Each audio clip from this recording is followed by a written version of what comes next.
अस्सलाम वालेकुम नाजरीन, इस एपिसोड के आगाज में हम देखते हैं शाम में कायमाज गमश्तगिन से कहता है, ठीक है बहुत खूब, लेकिन क्या आपको यकीन है कि जो अमीर आपकी हमायत करते हैं वो अपना इंतखाब तब्दील नहीं करेंगे? तो गमश्तगिन कहता है, परेशान न हूँ, मैं उन पर अपना अख्तियार रखता हूँ। तो कायमाज कहता है, हाँ लेकिन फिर भी एहतियात करना बेहतर है, बगदाद की राय भी अहम है। तो गमश्तगिन कहता है, खलीफा लड़ाई में मुदाखलत नहीं करता बल्कि फातिह की हमायत करता है। तो कायमाज कहता है, तो क्या इस इंतखाब को बार बार दोहराया जाए तो नतीजे में तब्दीली नहीं आएगी? नतीजा पहले भी बराबर आया है। तो जवाबन गुमश्तगीन कहता है, मेरे पास असल में एक तुरप का पत्ता है जो नतीजा बदल देगा, लेकिन जब मैं उस तुरप के पत्ते का इस्तेमाल करूंगा तो आपको भी उसकी कीमत अदा करनी पड़ेगी। तो कायमाज पूछता है, मेरे साथ उसका क्या ताल्लुक है? तो गुमश्तगीन कहता है, एला के पास मुझे नायब बनाने का इंतखाब है, जबकि सलाहुद्दीन अपने भाई के बारे में फिक्रमंद है। हम अपने तुरप का पत्ता सामने लाएंगे। ये सुनकर कायमाज कहता है, हर वो शख्स जिसे इंतखाब करने का हक हासिल है वो शाम में है, मैं जानता हूँ वहाँ कोई नहीं बचा है। तो गमश्तगीन कहता है, इसके बारे में इतना यकीन ना करो, क्या तुम्हें याद है हम जंग क्यों लड़े थे? मैंने एक बार तुमसे किसी को अगवा किया था जिसे तुमने जंदान में डाल दिया था। ये सुनते साथ ही कायमाज गुस्से से खड़ा हो जाता है और पूछता है, क्या वो जिंदा है? तो जवाबन गमश्तगीन कहता है, जी हाँ। दूसरी जानब काहिरा में फातिमा खातून एक मुलाजमा के साथ शमसा खातून के पास आती हैं और कहती हैं, मैं तुम्हारे पास एक खादमा लाई हूँ, अगर तुम इसे कबूल करो तो ये हमेशा तुम्हारे साथ एक खादमा के तौर पर रहेगी। तो वो खातून कहती है, मैं आपका हर हुक्म बजा लाऊंगी शमसा खातून। और फिर फातिमा खातून कहती हैं, हरीम आगा ने इसकी सिफारिश की है, इसने सिकंदरिया में तालीम हासिल की और ये बहुत हुनरमंद भी है। तो शमसा कहती है, वालिदा बिलाशबा सब कुछ ठीक है, लेकिन अब तक मैंने हमेशा अपना काम खुद किया है, मुझे नहीं लगता कि मैं हर वक्त अपने साथ किसी को रखने की आदत डाल सकती हूँ। तो फातिमा खातून कहती हैं, तुम्हें आदत हो जाएगी बेटी, अभी तुम्हें एहसास नहीं है, लेकिन वक्त के साथ साथ तुम्हारा काम मजीद बढ़ जाएगा। तो शमसा कहती है, ठीक है फिर हम जिंदगी भर के दोस्त बन सकते हैं इंशाल्लाह।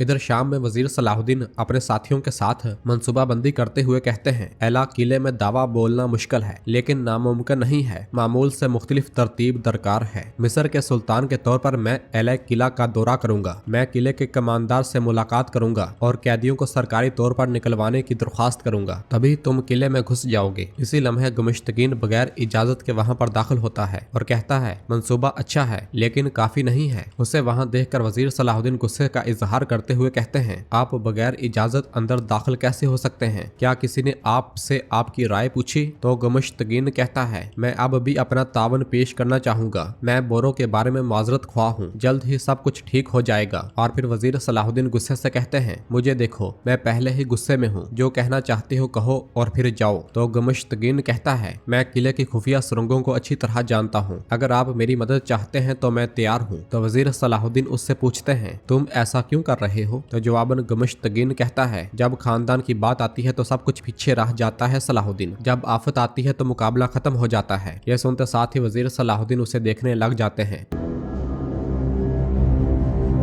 दूसरी जानब कुदस में सबीला बालन से कहती है, मुझे खदशा है कि मारिया कुछ करेगी और बाल्डोन को उलझाएगी। तो जवाबन बालन उससे कहता है, प्रिंस बाल्डोन अपनी उम्र से ज्यादा होशियार है, मुझे नहीं लगता कि मारिया या कोई और उस पर असरअंदाज हो सकता है। तो सबीला कहती है, एक बहुत बड़ी जिम्मेदारी हमारे सामने है। तो जवाबन बालन कहता है, मैं जानता हूँ और हम इस जिम्मेदारी से पीछे नहीं हटेंगे, हम कुदस को बगैर तवज्जो के नहीं छोड़ सकते सबीला। तो सबीला कहती है, जैसा कि मेरे बाबा ने कहा था, हर शय कुदस के लिए है। तो बालन भी उससे कहता है, हर शय कुदस के लिए है। इसी लम्हे विलियम वहां पर आता है और कहता है, प्रिंस बाल्डोन अपने कमरे में सबका इंतजार कर रहे हैं। ये कहते और सुनते साथ ही वो तीनों निकल जाते हैं। इधर वजीर सलाहुद्दीन अपने साथियों के साथ मौजूद होते हैं और कहते हैं, गमश्तगीन भी हमारे साथ आएगा। गमश्तगीन वहां से जा चुका होता है और एथरस वजीर सलाहुद्दीन से पूछते हैं, सुल्तान क्या उस जैसे गद्दार के साथ दुश्मन के किले में जाना दुरुस्त है? तो जवाबन वजीर सलाहुद्दीन कहते हैं, शायद ये ठीक नहीं है, लेकिन फिलहाल ये जरूरी है, मुझे ये जानना है कि उसका मसला क्या है। और फिर बाइबोरा कहता है, करातेगन भी उसकी गैर मौजूदगी में डाकू को तलाश करते हुए आराम से हरकत कर सकता है। दूसरी जानब कुदस में बाल्डोन तख्त पर बैठा होता है और कहता है, मेरे बाबा बादशाह इमाले की मौत के बाद मुझे तख्त के वारिस की हैसियत से अपना फैसला करना था और मैंने फैसला किया है कि मेरी अभी इतनी उम्र नहीं हुई कि मैं इस बादशाही को संभाल सकूं, मजीद ये कि मैं बीमार हूँ, तो इसलिए कुदस के तख्त से दस्तबरदार होकर मैं अपना ये हक अपनी बहन शहजादी सबीला के लिए छोड़ता हूँ। जैसा कि मेरे बाबा ने हमेशा कहा, हर शय कुदस के लिए है। मैं शहजादा बाल्डोन कुदस के लिए कुदस की बादशाही को तर्क करता हूँ। ये सुनकर मारिया, लाडगाय और चातलियोन का बहुत ज्यादा गुस्सा आता है, जबकि बाकी सबीला, बालन और विलियम बहुत खुश हो रहे होते हैं। और फिर अगले दिन वजीर सलाहुद्दीन गुमुश्तगीन और अपने साथियों के साथ एला किले की जानब जा रहे होते हैं। और फिर रास्ते में वजीर सलाहुद्दीन गुमुश्तगीन से पूछते हैं, एला में आपके पास ऐसा कौन सा काम था, क्या आप उसके खुफिया हिस्सों को जानते हैं? तो जवाबन गुमुश्तगीन कहता है, जिहाद के लिए निकलने वाले आप वाहद नहीं है सलाहुद्दीन। तो वजीर सलाहुद्दीन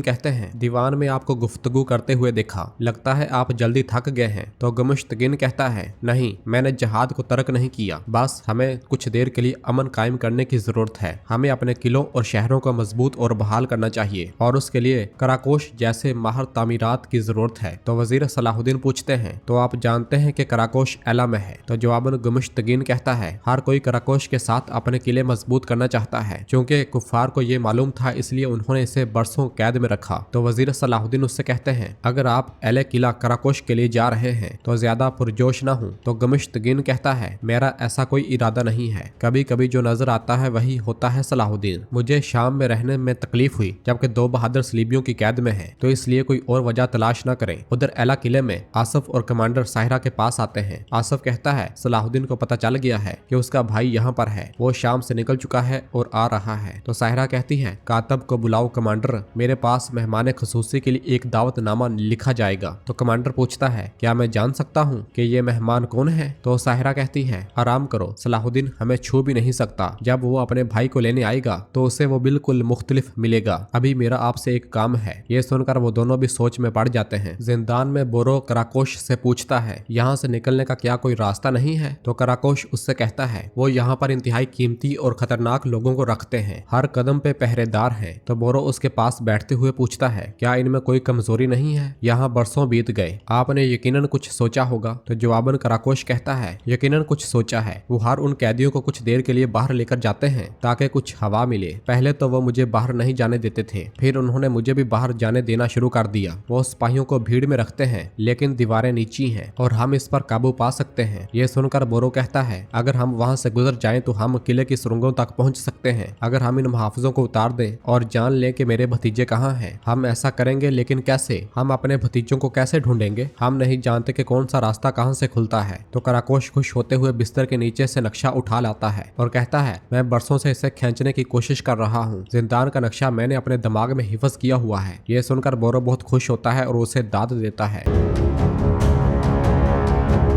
दूसरी जानब कुदस में मारिया, लाडगाय और चातलियोन बहुत ज्यादा परेशान होते हैं। लाडगाय कहता है, विलियम विलियम विलियम, मैं जानता था उसने शहजादे को उलझाया। मलका, जैसा कि आप देख सकती हैं, जब तक विलियम सांस ले रहा है कुदस के बारे में आपका कोई भी मंसूबा कामयाब नहीं हो सकेगा। और फिर चातलियोन कहता है, ऐसा करने का एक बहुत ही आसान तरीका है, मैं उस विलियम और उसकी किताबों को तारीख के आलूदा तरीन सफहात में शामिल कर दूंगा। तो मारिया कहती है, कौन? चातलियोन, आप हमेशा वही करते हैं जो आपके जहन में आता है, लेकिन याद रखें, लोगों के जहनों में आने वाले पहले ख्यालात औसत जहानत के होते हैं, एतदाल पर मबनी नहीं होते। विलियम अपनी किस्मत को आगे बढ़ा रहा है, लेकिन हम उसे दिखाएंगे कि हमारे पास जो कुदस है वो पुराना कुदस नहीं है। इधर शाम में अल्बेस करातेगन के पास आता है और कहते हैं, डाकू अभी तक नहीं मिला, जाहिर है गुमुश्तगीन ने उसे किसी खुफिया जगह पर रखा होगा। तो करातेगन कहता है, गुमुश्तगीन का कुत्ता, क्या नाम है उसका? तो अल्बेस कहता है, कराजा। तो जवाबन करातेगन कहता है, हाँ हाँ कराजा, उसे ढूंढो और उसका ताकुब करो, अगर हमें कोई इशारा मिलता है तो हम उस पर अमल करेंगे। ये सुनते साथ ही अल्बेस चला जाता है। उधर हम देखते हैं कि वजीर सलाहुद्दीन गुमुश्तगीन और अपने साथियों के साथ एक सराय में दाखिल होते हैं और आगे बढ़कर बैठ जाते हैं। पूरा सराय लोगों से भरा होता है, सराय लोगों से भरा हुआ होता है। गुमुश्तगीन से दूर बैठकर एथरस अपने साथियों से कहते हैं, वक्फा लेना हमारे सुल्तान का रवाज नहीं, लेकिन ये गुमुश्तगीन। तो बाइबोरा कहता है, शायद वो गुमुश्तगीन का जायजा ले रहे हैं, हम क्या जानते हैं। तो अदरीस कहता है, किसी भी सूरत हाल में मोहतात रहना बेहतर है। वहाँ पर बैठे हुए लोग मशकूक निगाहों से उन्हें देख रहे होते हैं और उनका सरबराह साथियों से कहता है, शिकार पिंजरे में दाखिल हो गया है, कार्रवाई के लिए तैयार हो जाओ। असल हदफ सलाहुद्दीन है, ये हुक्म है, अगर हमने उसे पकड़ लिया तो हम ही गालिब होंगे। जबकि वजीर सलाहुद्दीन मुसलसल गुमुश्तगीन की जानब देख रहे होते हैं। दूसरी जानब कुदस में सबीला बालन और विलियम से कहती है, मारिया की सूरत हाल को खामोशी से कबूल करना मुझे बेचैन कर रहा है। मेरा मतलब है कि उस औरत ने इतनी आसानी से अपने अज़ाइम को क्यों तर्क कर दिया है। तो बालन कहता है, उसे एहसास हो गया है कि अब अब करने को कुछ बाकी नहीं रहा। तो विलियम कहता है फिर भी हमें तेजी के साथ काम करने की जरूरत है। जैसा कि आपने दरख्वास्त की थी, कल आपकी शादी एक सादा तकरीब में होगी। तो सबीला खुश होते हुए कहती है और यकीनन आप ही हमारी शादी करवाने वाले होंगे विलियम। तो विलियम उससे कहता है बड़े एजाज के साथ, अब मैं तैयारियां देखने चलता हूँ। यह कहते साथ ही विलियम चला जाता है। तो नाज़रीन, इसके साथ ही एपिसोड खत्म करते हैं। मिलते हैं बहुत जल्द अगली एपिसोड के साथ। वीडियो को लाइक कर दे और जिन दोस्तों ने अभी तक चैनल सब्सक्राइब नहीं किया वो जल्दी से चैनल सब्सक्राइब कर दे और बेल आइकन यानी घंटी वाले निशान को भी प्रेस कर दे ताकि आने वाले एपिसोड्स आपको आसानी मिल सकें। दुआओं में याद रखें। अल्लाह हाफिज।